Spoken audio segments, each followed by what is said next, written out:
Tarde a todos. Vê que a missão aqui vai ser difícil pra caramba, né? Aliás, eu preciso reconhecer já um erro logo de saída. A Ana Paula havia me sugerido que viesse de camiseta e tênis e eu não acreditei. Eu não vou fazer isso, Ana. E era para e o clima todo aqui, né? Esse clima, você chega de terno e gravata aqui para falar de previdência depois de uma palestra dessa, né? Mas é muito legal estar com você, André, Molina, a Mara, Paulo. É uma missão realmente bem difícil, né? Mas eu vou tentar mostrar um pouco de um canvas, e vamos tentar chegar nesse canvas, né? Mas antes disso eu precisava fazer uma pequena retrospectiva da nossa história. E falta aqui um comando.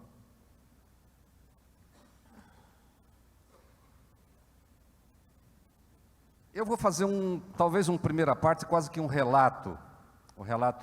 Eu tive o privilégio de começar numa previdência muito cedo. Claro, o Molina começou antes, né? Mas eu comecei também já há algum tempo, e eu sou anterior até à própria lei, né? Eu participo, quando o Dr. Guzmão, lá na Fundação Promon, começou a discutir previdência, isso já era em 75, né? E lá tinha uma regra, Molina: ou entrava no fundo ou saía da empresa. Era bem democrático, então eu entrei no fundo, né? E eu confesso que foi um período assim, bem interessante para a Previdência. Eu vou contar algumas coisas aqui, o Molina vai lembrar delas, porque eu acho que viveu todas. Acho não, viveu, né? Aliás, o Molina eu acho que é o único que sobrou daquela época, porque, né? Nós vivemos, eu já vivi uma outra parte, né? Mas, anos 70, nós tivemos esse desafio do novo. Nos Estados Unidos se falava da ERISA, aquela lei americana, Employee Retirement and Income Security Act, uma lei que veio logo depois de um problema sério, que foi a Studebaker que quebrou. A ERISA veio para solucionar o problema. E também no mundo se falava nessa revolução invisível do Peter Drucker, que era aquela socialização do capital, revolução invisível, o capitalismo sem capital, fundo de pensão, era o capital dissolvido aí entre todos os trabalhadores, né? Aqui no Brasil, a gente vivia o milagre do segundo Plano Nacional de Desenvolvimento, lá do nosso Reis Veloso, amigo aqui do nosso Tomás. E aí veio essa lei. Eu não participei da discussão da lei, Molina participou. Falei, acho que é o único que participou, que está aqui. Ele, ainda bem, né? Essa lei, ela foi uma lei inovadora. E eu acho que você vai concordar comigo, Molina, porque foi uma lei fomentadora. Eu vou até citar dois exemplos dessa lei. Primeiro, ela permitia que você mantesse os seus ativos a nível de 70% das suas reservas. Traduzindo, você não precisava botar todo o dinheiro dentro do plano, porque se pretendia fomentar, não inibir as pessoas de entrar. Um outro aspecto dessa lei interessante, ela trouxe, e até acho que exagerou um pouco, trouxe a imunidade tributária. É verdade que depois tiraram, né? Mas ela veio com o intuito do fomento. E daí duas entidades que eu cito, até por um dever, a Petros, em 1970, foi o primeiro fundo. As pessoas pensam que foi a Previ é de 1904 realmente, mas como entidade fechada, organizada já pela lei, foi a Petros. E tivemos duas empresas privadas, a Promon, que estava lá, eu nessa época participava. Aliás, o presidente da Fundação Promon era um grande amigo do Molina, e depois eu vou explicar porque que eles eram amigos. E a Fundação KM. A KM depois deixou de existir e ficou a Fundação Promon, a Promon Engenharia. E a Abrap veio em 78, basicamente por uma pequena dissidência. Molina deve estar lembrado disso. Existia a ANAP, que congregava as entidades abertas, e houve um movimento para incluir também as entidades fechadas. E o pessoal resolveu separar, porque uma tinha finalidade lucrativa, outra não. Eu até acho que foi um erro, porque, na verdade, todos estavam tratando de previdência. Eu acho que isso, talvez a gente tenha uma oportunidade de retomar essa discussão. Depois, nos anos 80, as adesões das empresas privadas ocorreram também de uma maneira muito intensa, porque em 70 a gente vivia o Brasil empresário, e o Brasil empresário precisava contratar pelo regime CLT, e o fundo de pensão na época foi utilizado como instrumento de política de recursos humanos, para contratar e equiparar o cidadão pela CLT com o regime estatutário. A razão da existência fundamental foi esse Brasil empresário. Já em 80, nós tivemos então as adesões, e daí veio a primeira inovação. E até foi muito interessante, porque os planos CDs foram em meados dos anos 80. E eu me lembro até hoje, num congresso de Itapema, eu não vou citar o nome do presidente, por respeito, mas é amigo, e ele era contra esse plano CD, porque ele achava que não era previdência. Pô, esse negócio de capitalização, fundo, previdência tem que dar benefício. E nós queríamos incentivar esses planos e botamos no discurso do presidente, lá na abertura do congresso de Itapema. E ele não leu muito bem, ele até concordou. Mas na hora da leitura, estava um auditório desse, não tão grande, mas já tinha umas 1000 pessoas, ele começou a ler o discurso, de repente ele parou, falou, não, isso aqui eu não concordo não, quem é que escreveu isso aqui? Quem é que botou isso aqui? Devaney, vem aqui, quem foi? Então foi a primeira grande, vamos dizer assim, resistência à mudança, os planos CDs, e eram planos fundamentais, né? Depois, nesse período, ainda havia a pressão do modelo chileno. Eu deixei de falar muito no modelo chileno, porque a última vez que eu falei isso, tinha um chileno na plateia, e ele não gostou, então eu falei, eu acho que eu não vou falar mais de modelo chileno, né? Mas o modelo chileno, naquele período, era a bola da vez, e o Brasil quase embarcou nessa. Quase embarcou nessa. Felizmente, esse modelo, ele não prosperou, e o Brasil continuou mantendo o chamado tripé previdenciário, porque o modelo chileno nada mais foi do que a ausência completa do Estado na previdência, ou seja, se capitalizou, o Estado saiu, cuide da sua previdência, exceto os militares, né, que esses continuaram ainda no regime antigo, óbvio, né, e a coisa não funcionou 35 anos depois. Eu não vou entrar aqui em detalhes, mas a gente viu que as mudanças estão sendo feitas, né? Bom, veio a emenda número 20, essa já decorre e tratou mais da Previdência, porque surgiram aí duas leis. Eu me lembro que essa daí, Molina, foi aquela que o cara apertou o botão errado, e nós éramos para ter a Previdência por idade, já em 98. Candir, né? E notem, apertou o botão errado e existiam só 2 botões, e o cara conseguiu errar, né? Ele apertou o botão errado e nós não tivemos. E o Brasil, eu cito isso, que o Brasil teve a aposentadoria por idade. Foi o Jango que tirou em 62. 23, quando instalamos lá, nós não, eu não estava lá, Molina também acho que não, né, Molina? Não, essa não, 23 não.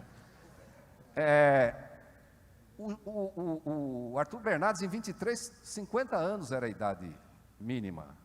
O Dutra, em 48, ampliou isso para 55. O Jango tirou em 62 e de lá para cá descambou o negócio, né? Muito bem.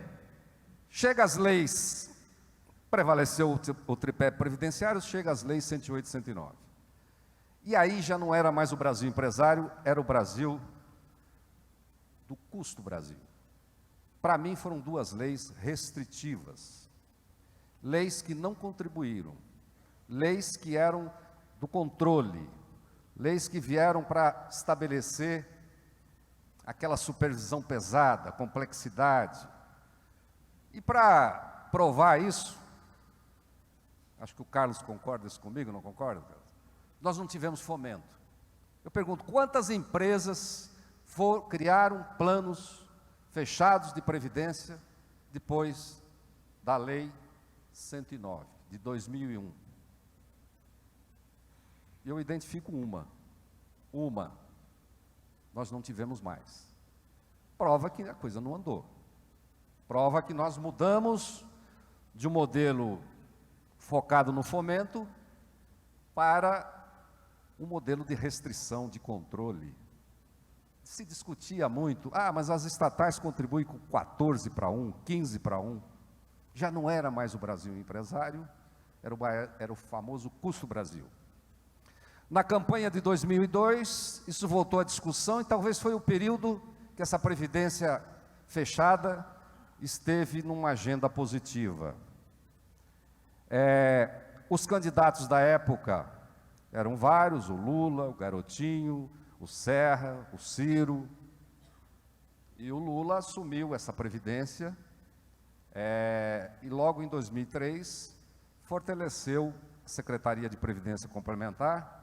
Foi para lá o Haddad, que já tinha conhecimento do sistema, e lá veio a primeira lei importante, essa lei 11.053, eu me lembro muito, a gente discutia isso, Molina, e foi a primeira vez, talvez, de uma discussão muito séria, daquilo que nos aproximava.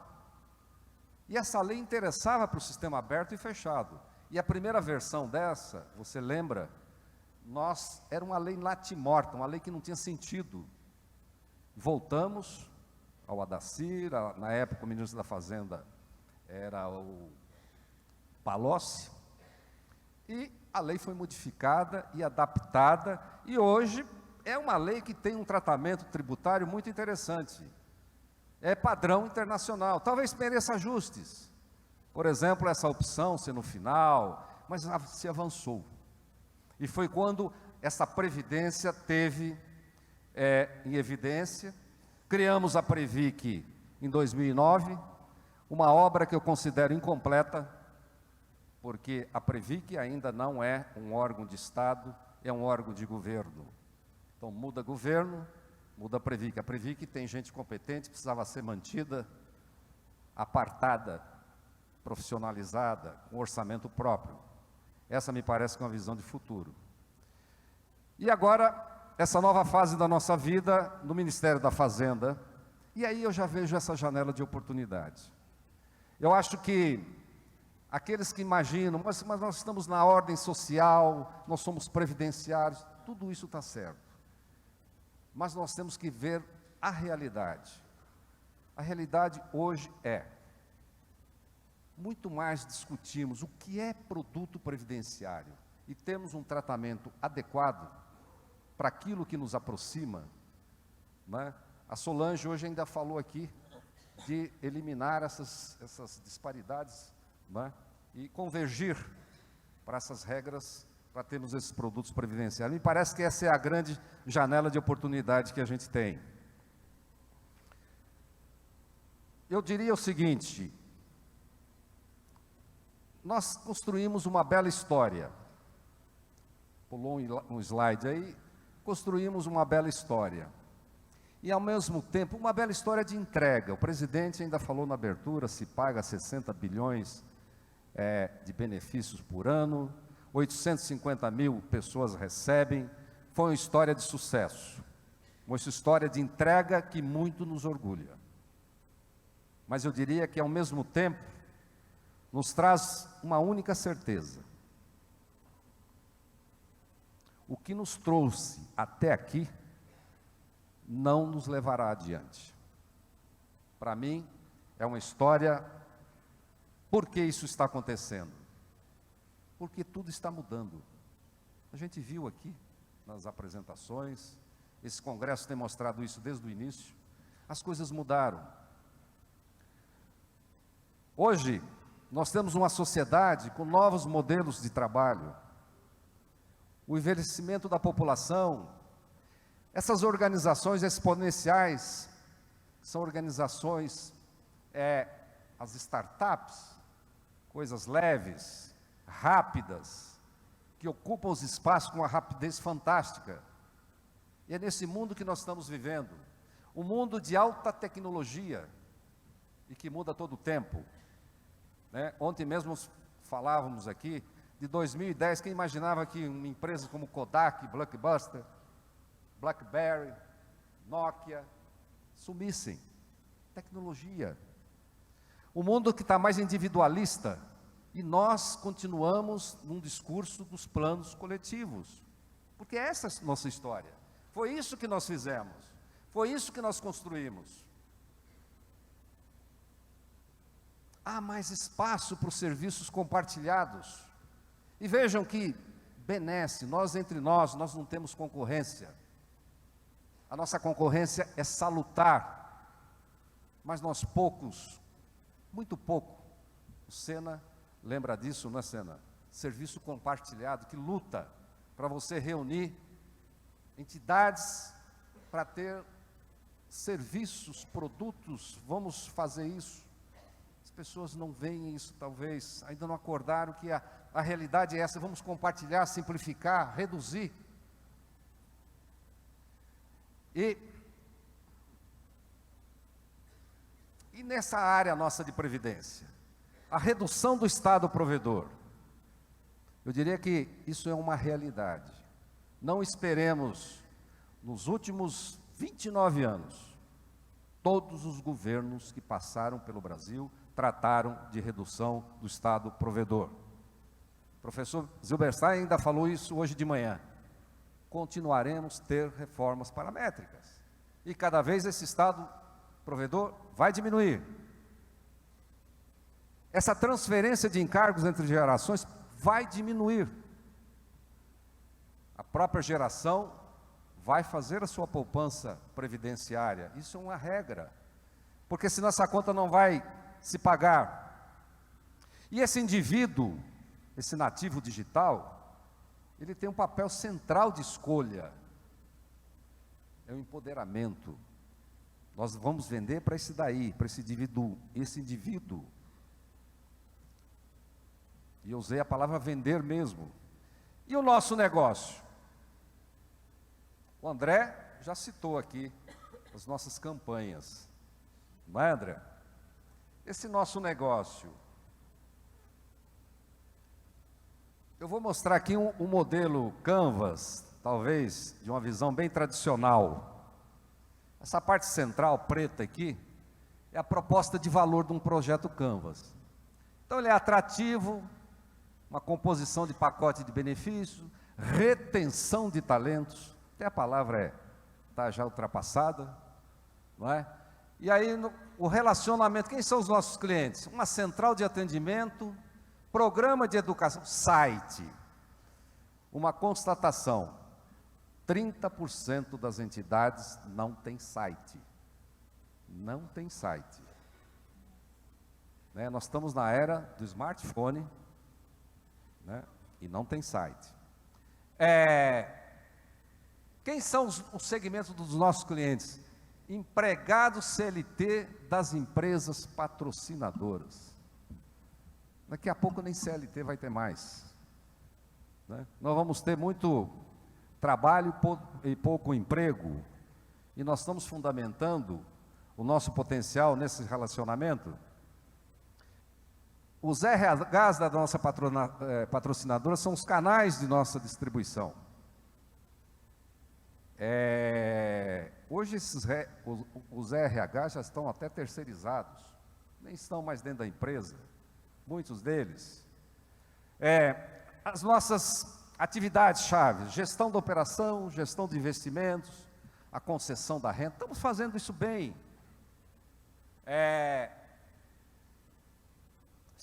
Nossa fonte de receita hoje é taxa de administração, custeios das despesas. Quando surge alguma coisa nova, previ que não vai aprovar.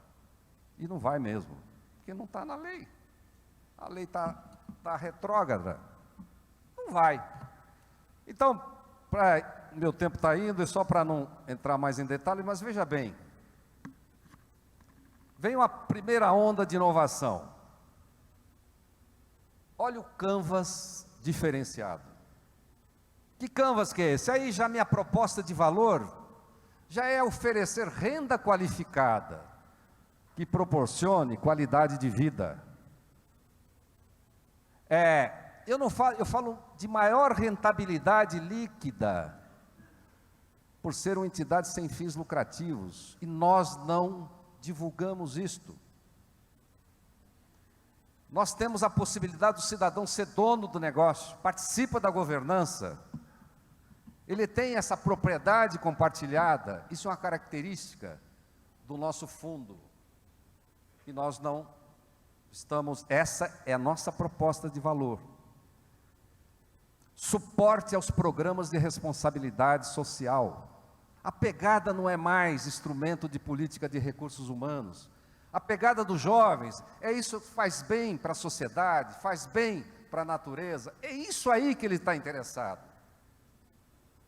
É para ele que nós vamos oferecer esse plano individualizado. O relacionamento com esse cliente, central de atendimento, plataforma digital, ZEPs, programas de educação financeira. Veja aqui nossas principais alianças, seguradoras. Eu não estou falando isso pelo Molina que está aqui, não. Fundo de pensão não é para assumir risco. Nosso negócio é oferecer segurança. Por que eu não compartilho? Por que eu tenho que ter isso aqui interno? Né? Fornecedores de TI. Aliás, talvez um dos maiores riscos que a gente tenha hoje, exatamente na tecnologia. Essas associações de classe, sistema de cobrança, acho que a BRAP Conecta pode ajudar muito nisso aí, por ser facilitadoras. Olha aqui embaixo essa estrutura de custo, folha de mão de obra comercial. E aliás, com muita satisfação, eu li outro dia que a Fundação CESP contratou um gerente comercial. Isso é venda, é produto. Sistemas de informação, vamos ter custos disso. Contrapartida para a pessoa jurídica. Quem me traz negócio, quem me vende o plano. Mas a Previc não vai aprovar. Então nós temos que abrir a nossa cabeça, que o mundo mudou, e nós precisamos estar com novas fontes, taxa de administração, Prolabore, nos seguros, outros convênios, trazer outros recursos para as entidades. E qual será os nossos segmentos de clientes? Família. Se família, para mim, é a bola da vez. Participantes do plano atual, também, eu posso incrementar, não é? A pessoa física, até onde eu posso expandir sem perder a identidade? Trago todo mundo para dentro? Eu só precisar de mais uns 5 minutinhos. Trago todo mundo para dentro? Aliás, ele pegou 10. Né? Essa pessoa jurídica, setores, associação, associados. Hoje ainda falava com o Celso de manhã. Olha, precisamos trazer o instituído, corporativo. Como é que a gente faz isso? Nós vamos fazer, Celso. Nós vamos fazer. Porque eu noto muito boa vontade no time da Previc. Visão proativa. Vamos trazer o pessoal para dentro. Nós precisamos criar maior cobertura. Né? E aqui, e qual será essa próxima onda? Como ter uma gestão simples, descomplicada e segura? Para mim, essa é a próxima onda. Para mim, esse é o grande desafio. E nós só vamos sobreviver se nós tivermos uma atenção absoluta a ter uma gestão simples, descomplicada e segura. E não pode ser com Lei 109, Lei 108. Nós temos que ter uma outra visão. Temos muitas forças. Não temos fins lucrativos, nossa finalidade é social, foco no longo prazo, o nosso custo, ele é mais barato, acesso à governança, somos competentes na gestão de investimentos. Temos fraquezas, é claro, ainda temos uma cultura organizacional conservadora e o mundo mudou. Nós temos ainda alguma vulnerabilidade da governança. Eu digo isso, que ainda mudamos muito, mas ainda temos interferências muitas vezes em indicações, e isso precisa acabar. Eu acho que hoje a Previdência fechada, ela é muito mais profissional, e é dessa maneira que ela precisa ser encarada. Eu vejo uma dependência muito grande do patrocinador. Eu tenho ouvido lá na Abrap, o cidadão vai implantar um plano família, o patrocinador fica todo cheio de dedos. Vão descaracterizar o meu plano. Pô, não estão vendo que isso aí é sustentabilidade, que eu vou reduzir custos, que eu vou cobrir o maior número de pessoas. Os processos ainda são lentos e onerosos. Eu vejo também muito essa desigualdade de tratamento. Eu espero que isso seja resolvido, né? Lucro presumido não tem benefício. Hoje os produtos são completamente, o curto e o longo prazo, completamente desalinhado. Vejo um problema assim de know-how comercial. Nós temos aqui um excelente vendedor, aliás, aprendo com o Molina toda hora. Nós precisamos multiplicar os Molinas nas nossas entidades, saber vender esse produto. O produto precisa ser vendido, precisa ser entregue. A necessidade de investimento inicial, capilaridade de distribuição, quando você bate lá, mas você bate naquele PGA, que até avançamos, temos um pedaço lá que a gente usa para fomento, mas é muito pouco, né? O que eu vejo de oportunidade, se falou em pejotização, novas formas de trabalho, redes colaborativas, sinergia. Nós temos um manancial, essa geração jovem, esse sistema todo digital, essa demanda reprimida por previdência. As pessoas não sabem que precisam do plano. Nós precisamos criar essa necessidade, Mara. As pessoas não sabem, não têm essa capacidade hoje de pensar, e até porque não acreditam nas instituições, de formar patrimônio previdenciário. Essa aproximação com essas startups, o uso de dados para gerar inteligência, isso tudo é uma janela grande de oportunidades, e a gente precisa estar com o nosso mindset focado, né? Algumas ameaças. Alguém fala, mas órgão regulador comum é ameaça? Eu falo para vocês que eu estou vendo isso muito mais como uma oportunidade. É a oportunidade da gente ter uma aproximação, de evitar essa separação, essa visão maniqueísta, de que se é aberto, não é fechado, não é fechar, uma coisa desse tipo. A gente precisa mais ver o que nos aproxima, não o que nos distancia. Talvez essa questão de leis, e eu estou convencido disso, nós precisamos enfrentar esse desafio, né? A falta de concorrência, principalmente nessa área de TI, eu estou vendo caminhando para uma concentração muito perigosa, e já disse que nós precisamos pensar realmente nisso. Isso não é o momento da gente interferir nesse mercado, né? A nossa concorrência com outros produtos financeiros, nosso concorrente, eu acho que é a plataforma, lá onde o jovem entra e faz os seus investimentos. Esse baixo nível de contribuição, não adianta a gente abrir os planos instituídos com contribuições de R$50 e manter isso ao longo do tempo. Nós não vamos entregar. Eu acho que isso aí temos que, até para iniciar, tudo bem, mas tem que ter um programa de atualização, senão não entrega, senão a credibilidade não se conquista. E agora aqui algumas coisas, reflexões estratégicas, pensando nessa grande pergunta de aposentadoria. Eu vou dizer para vocês, olha, esse negócio de fechada já começou errado e nós deveremos abolir esse negócio de fechada. Aliás, as fechadas nunca tiveram tão abertas. Fundo de pensão também é horrível. Fundo de pensão lembra a morte. Pensão é coisa de viúva ou de viúvo. Fundo de pensão veio lá do Pension Fund americano, que é outra coisa. É uma coisa ultrapassada. Quando não confunde com o fundo da pensão da dona Joana, né? Que é outra coisa. Esse negócio de complementar, eu uso para dizer o seguinte: complementar o quê? O que nós temos que complementar? O que já é ruim?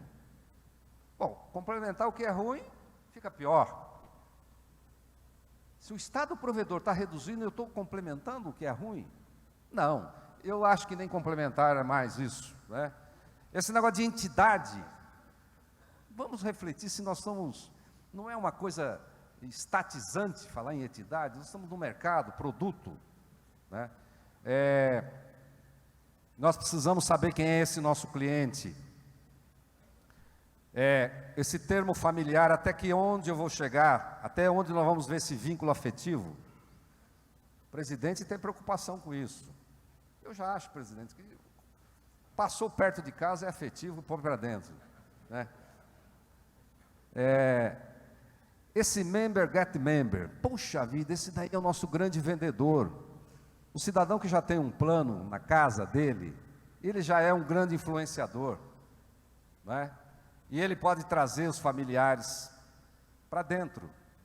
Ele já é um vendedor natural, né? E aqui um novo posicionamento que eu imagino, para encerrar. Esse novo design. Eu vejo mais o nosso design como aglutinadores. Ou seja, nós somos operadores de plano para a construção de um patrimônio futuro. E nossa pegada é tecnologia, comercial, produto, gente, cultura, metodologia, processos e liderança. Essa é a pegada. Nova proposta de valor: renda qualificada no longo prazo, propriedade compartilhada, ser dono. Esse jovem, ele vai entender isso, ele está preparado para isso, mas nós temos que conquistá-lo, e a conquista é uma nova postura. E aí, nosso papel talvez seja mais de aconselhadores financeiros, com foco no ciclo de vida, é da entrega, ajudar a realizar sonhos, ajudar a trazer essas pessoas para construírem o seu patrimônio. E aí, um alerta, um papel, um pedido às nossas lideranças, atuais diretorias e conselhos. A cabeça precisa estar aberta. Nós temos um patrimônio, estamos entregando, continuaremos entregando, mas nós temos que pensar na sustentabilidade das nossas entidades. E aí a visão tem que ser uma visão empreendedora, mudança de atitude, atitude de competidores, atitude de estar na sinergia e na velocidade que o mercado exige. E aí, para encerrar, se não formos nós, quem vai dar o próximo passo? Muito obrigado.